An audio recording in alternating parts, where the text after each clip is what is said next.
নমস্কাৰ বন্ধুসকল, মোৰ ইউটিউব চেনেললৈ আপোনালোকক পুনৰ স্বাগতম জনাইছোঁ অন্য এটি নতুন ভিডিঅ'লৈ। ইতিমধ্যে আপোনালোকে গম পাইছেই যে ডিব্ৰুগড় ইউনিভাৰ্চিটি, গুৱাহাটী ইউনিভাৰ্চিটিৰ আণ্ডাৰত যিবিলাক কলেজ আছে, কলেজবিলাকৰ আণ্ডাৰ গ্ৰেজুৱেট প্ৰগ্ৰামৰ বাবে আজি মেৰিট লিষ্ট আপলোড কৰা হৈছে ৰাতিপুৱাই 8-9 মান বজাত। আহক আপুনি নিজৰ নামটো মেৰিট লিষ্টত কেনেকৈ চাব পাৰিব, তাৰ বিষয়ে আজি এইটো বিষয়ত আমি আলোচনা কৰিম আৰু এইমতে আপুনি নিজৰ মেৰিট লিষ্টখন চাব পাৰিব। আহক ভিডিঅ'টো আৰম্ভ কৰোঁ। তো চবতকৈ প্ৰথমতে আপুনি ভিডিঅ'ত দেখুওৱা ধৰণে যিটো স্মাৰ্ট পৰ্টেলটো আপুনি গুগলত টাইপ কৰি লওক।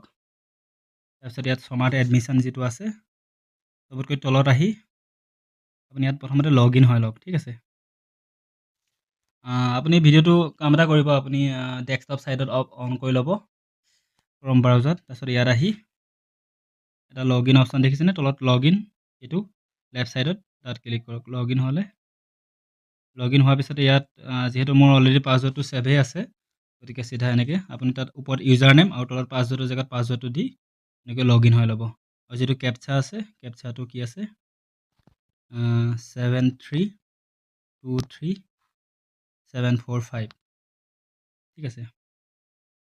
ইয়াত লগ ইন হৈ ল'ব,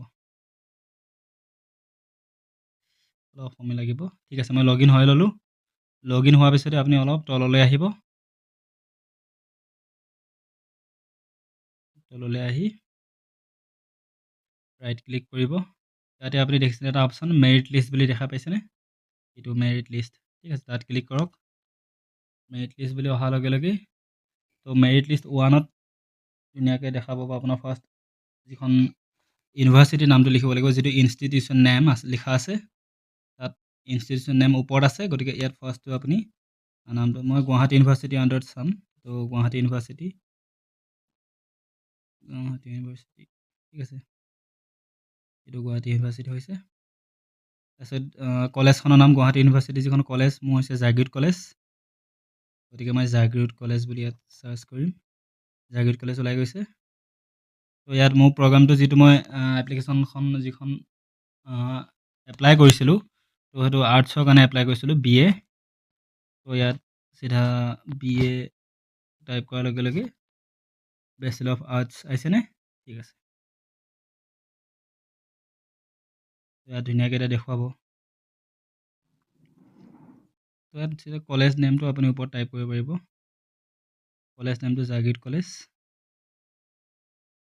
ঠিক আছে। জাগৃত কলেজ টাইপ কৰাৰ লগে লগে ইয়াত তলত দেখা আহিছে বেচেলৰ অফ আৰ্টছৰ কাৰণে কি মেৰিট লিষ্টখন এখন আপলোড কৰা হৈছে। তো মেৰিট লিষ্টটো লিখা আছেনে, যিটো গ্ৰীণ কালাৰ, তাতে আপুনি ক্লিক কৰক।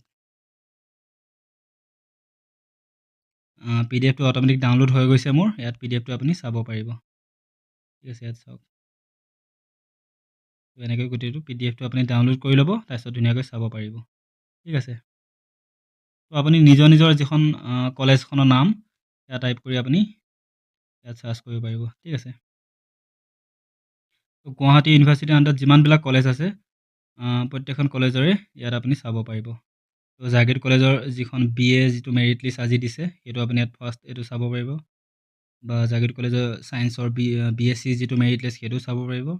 আৰু BCom-ৰ যিটো মেৰিট লিষ্ট, তিনিটাও আপলোড কৰিছে ফাৰ্ষ্ট আজি, আপুনি তিনিটাও চাব পাৰিব। এনেকৈ ক'ত যাব, ফাৰ্ষ্ট চিধা কলেজ নেমত টাইপ কৰি দিব, ঠিক আছে। আপুনি য'ত চাব বিচাৰে ইনষ্টিটিউশ্যন নেম, তাত আপুনি ইউনিভাৰ্চিটিখনৰ নামটো চাৰ্চ কৰি দিব, আৰু তাৰপিছতে কলেজখনৰ নাম দিয়াৰ লগে লগে ইয়াত ধুনীয়াকৈ মেৰিট লিষ্টটো দেখা পাব, ঠিক আছে। তো কাইলৈ আপুনি যেতিয়া এডমিশ্যনলৈ যাব, আপুনি এটা কাম নিশ্চয় কৰিব লাগিব। ইয়াত এটা প্ৰিণ্ট ফৰ্ম এটা অপশ্যন আপোনালোকে নিশ্চয় দেখিছে ডেছবৰ্ডত গৈ, তো সেইখন আপুনি প্ৰিণ্ট আউট কৰি লৈ যাব, যাতে এখন এডমিশ্যনৰ সময়ত আপোনাক দৰকাৰ হ'ব, বিচাৰিব। প্ৰিণ্ট ফৰ্ম আপুনি ক'ৰ পৰা কৰিব, আপোনাৰ ফৰ্মখন প্ৰিণ্ট আউট, ইয়াত তললৈ আহক, অপশ্যন এটা আহিব প্ৰিণ্ট ফৰ্ম বুলি কয়, ইয়াত দেখিছেনে, এইখন চাওক। তো গুৱাহাটী ইউনিভাৰ্চিটিৰ আণ্ডাৰত মই মৰিগাঁও কলেজত এপ্লাই কৰিছোঁ, গতিকে যদি আপুনি মৰিগাঁও কলেজত এডমিশ্যন ল'বলৈ যায়, আপোনাৰ হিচাপমতে আৰু আপুনি যিখন কলেজত এডমিশ্যন লৈছে সেইখন কলেজৰ ফৰ্মখন, আপুনি এপ্লাই ফৰ্মখন নিশ্চয় লৈ যাব লাগিব। প্ৰিণ্ট ফৰ্ম এটা অপশ্যন দেখিছেনে, গ্ৰীণ কালাৰত যিটো আছে, তো প্ৰিণ্ট ফৰ্ম অপশ্যনটো ক্লিক কৰিলে তো ইয়াতে আহি আপুনি এখন ডাউনলোড কৰি ল'ব পাৰিব। কেনেকৈ এখন ডাউনলোড হ'ব, এখন চাওক, গোটেই এখন প্ৰিণ্ট আউট এটা লৈ যাব, ঠিক আছে। যেতিয়া আপুনি এডমিশ্যন ল'বলৈ যাব, আপুনি এপ্লাই কৰা যিখন আপোনাৰ এপ্লিকেশ্যনখন, গোটেইখন এটা প্ৰিণ্ট আউট লৈ যাব, ঠিক আছে। এখন লৈ নগ'লে আপোনাৰ এডমিশ্যন নহ'বও পাৰে। এখন লৈ যাব, ঠিক আছে। ক'ৰপৰা পাব, আপুনি নিজৰ ডেছবৰ্ডত যাব, এনেকৈ আহিব, চাওক কেনেকৈ আহে। ইয়াত আহিব, তললৈ আহিব, ইয়াতে প্ৰিণ্ট ফৰ্ম এটা অপশ্যন দেখিব। এনেকৈ মই গুৱাহাটী ইউনিভাৰ্চিটিৰ আণ্ডাৰত ডিমৰীয়া কলেজতো এপ্লাই কৰিছিলোঁ, গতিকে তাৰ কাৰণেও এটা আপুনি এক্সট্ৰা এখন এপ্লিকেশ্যন ফৰ্ম পাব, প্ৰিণ্ট ফৰ্মত ক্লিক কৰিব। তেনেকৈ আপুনি যিমানকেইখন কলেজত এডমিশ্যন লৈছিল, এপ্লাই কৰিছিল, তাৰ বাবে বেলেগ বেলেগ প্ৰিণ্ট ফৰ্ম আপুনি পাই যাব। তো প্ৰত্যেককেইখন ফৰ্ম আপুনি লৈ যাব, যিখন কলেজত যায় সেইখন কলেজৰ এপ্লাই ফৰ্মখন আপুনি লৈ গ'লেই হ'ল, ঠিক আছে। তো ধন্যবাদ বন্ধুসকল মোৰ ভিডিঅ'টো সম্পূৰ্ণকৈ চোৱাৰ বাবে। আৰু যদি কিবা অসুবিধা হয় আপুনি মোক কমেণ্টত সুধিব পাৰে বা মোৰ ইমেইলত আপুনি সুধিব পাৰে। ইয়াৰ লিংককেইটা মই আপোনালোকক ডাইৰেক্ট দি দিম, সমাৰ্থ আৰু যিটো মেৰিট লিষ্টৰ লিংককেইটা, তাৰ পৰা আপুনি চাব পাৰিব নিজৰ নামটো, ঠিক আছে। ধন্যবাদ। আৰু যদি ভিডিঅ'টো ভাল লাগিল প্লিজ লাইক আৰু শ্বেয়াৰ কৰিব, যাতে আনেও ইয়াৰ বিষয়ে গম পায়। আৰু মোৰ চেনেলটো ছাবস্ক্ৰাইব কৰিবলৈ নাপাহৰিব। ধন্যবাদ। জয় অসম।